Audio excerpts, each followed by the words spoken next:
Alright, it is Friday, August 24th, 2018 at 5:39 p.m. Let's take a look at some news. Alright, red tide. Florida powerless to stem killer algae bloom. In Florida, the uncontrolled growth of the algae known as red tide has a state in emergency. The beaches of pristine waters now have a dark color. The red tide has left tons of dead animals, has affected local businesses, and has worried the inhabitants who do not know how long this phenomenon will last. Sanibel Island, a place of turquoise beaches on the Florida Gulf Coast, looks desolate these days. The palm trees, the summer houses, and the colors of the tropics promise a perfect vacation, but the illusion disappears when you reach the shore. There, the breeze brings a penetrating stench of rotten fish, and the water, which is usually crystal blue, now has a copper-brown color. Dozens of dead fish float in the surf. Yeah, I don't know how long the red tide's gonna last in parts of Florida, but it is definitely taking a hit to the tourism and affecting the people that live there. Alright, next. Texas man bitten by a shark has flesh-eating bacteria related to attack. A man who has been bitten by a shark while swimming in a Texas beach earlier this month said he's now being treated for flesh-eating bacteria related to the shark bite. Blaine Shelton has admitted to the hospital again this week after he was attacked on August 9 while swimming near Bolivar Island Crystal Beach. The 42-year-old was about 200 yards from the shore when the shark sunk his teeth into his thigh just above his knee. On Tuesday, after he was released from the hospital last week, he began experiencing extreme pain around the shark bite wound. You see all the dried stuff right there?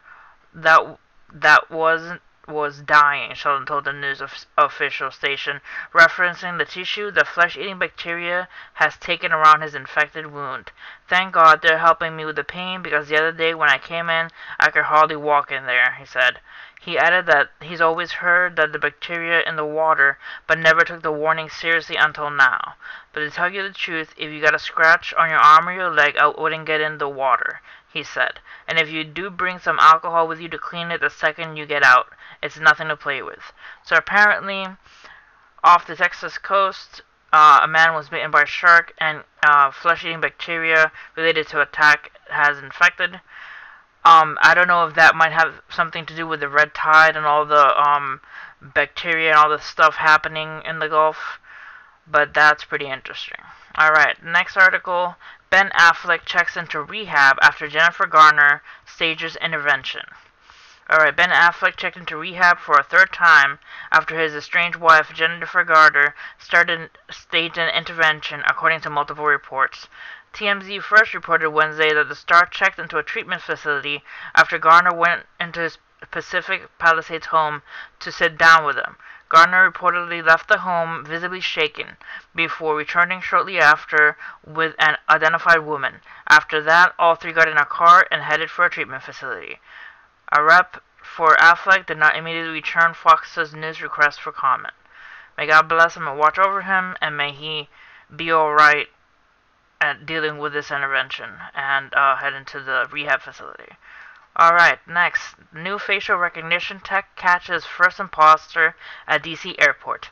An identification card from the Republic of Congo was found hidden in the man's shoe, officials said. Washington. Facial recognition technology caught an impostor trying to enter the U.S. on a fake passport that may have passed at face value with humans, federal officials said Thursday, and the groundbreaking arrest came on just the third day of the biometric technology being used at Washington Dulles International Airport.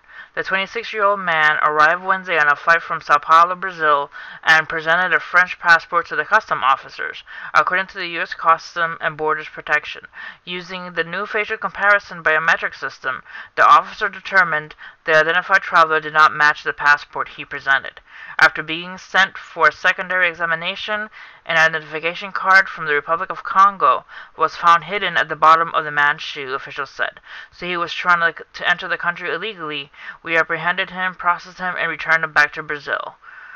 Wednesday's arrest was the first identity scammer detected using the new technology, U.S. officials said. Fledgling technology is already being tested at 14 airports, including Dulles, starting on Monday. So, they're using facial recognition tech at airports now. So, those people trying to get in illegally, no chance. Alright, next. Bear attacks a 10-year-old boy in Yellowstone National Park. A bear attacked and injured a 10-year-old boy who was hiking with his family along a trail in Yellowstone National Park Thursday morning. An identified family of 4 from Washington State was hiking along the Divide Trail, southeast of the Old Faithful geyser, with the animal charged out on the vegetation toward them. The boy tried to run away, but the bear chased them and knocked them down, according to the statement of the National Park Service. The boy's parents used bear spray to drive the animal away.